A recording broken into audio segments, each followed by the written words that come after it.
It wasn't really a mist, but kind of a crystally, sparkly like fog. Mm-hmm. Yeah, it was pretty interesting looking stuff out there. So, Bree, it kind of depends where you're driving in this morning, if you'll see that fog, or maybe if you'll see it'll be dry, maybe you might see some flurries. Who knows what you're going to see? It's mystery. Exactly. Yeah, it's a magician's trick, a magician's weather person. Never mind. Weather hat. Okay, yeah, weather hat. Yeah, mixed bag. Pull out a rabbit or a hamster. These days, who knows? Yeah, but you know what? Something really beautiful that is around the Treasure Valley right now because of these cold temperatures that we're seeing and also the moisture in the air from that fog.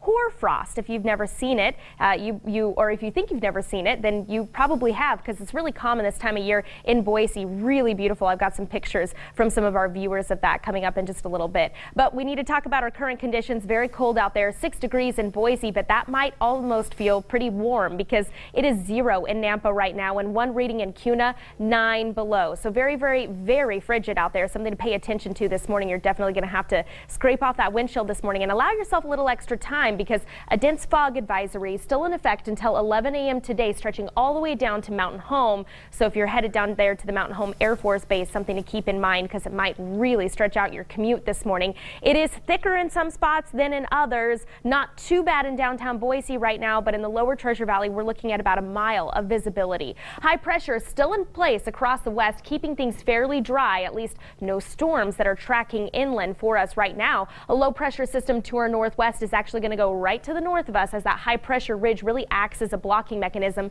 Now, high pressure generally means subsiding air, so it's really high pressure pushing down on our cold air here in the valley, keeping that bubble right in between our mountains, and that's what's keeping our air very stagnant. Now, air quality not much worse than yesterday and still no alert out there, but yellow or moderate category is what you can count on today. We went from an air quality index of 52 yesterday to 54 today, so not a huge change, but again, decreasing air quality as that high pressure helps that inversion strengthen into the weekend. The best places for you to go?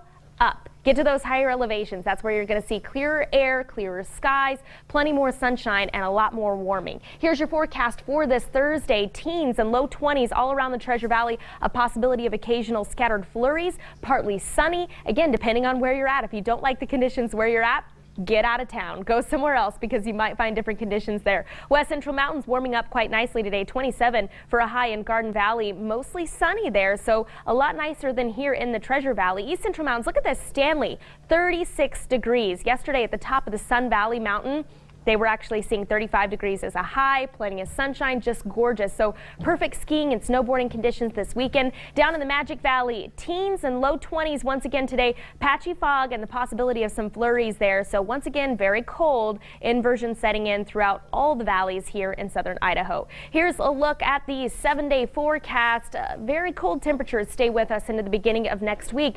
But then we do see a slight change in the forecast, something everybody's been looking forward to. And I'm so glad to finally see it here. Looking at temperatures much closer to normal for this time of year by the middle of next week. So about a week from yesterday, that's when we're finally looking at that high pressure ridge breaking down and even a chance of some precipitation, which would be great news for the mountains. Though with these warmer temperatures in the higher elevations, we shouldn't see too much in the way of melting. It's just going to be too dry for that. So okay, interesting. There's some good news. I'm looking forward to melting on the streets, though. That's really that I do want next week. Yeah, but you're right about the trees and the frost. Everything looks so beautiful right now. I love that. Wait until you see these pictures. It's just gorgeous out Very there. cool. And did you know it was called hoarfrost? I did not actually. H-O-A-R, hoarfrost. to specify Yes. on that one. Thanks for those pictures.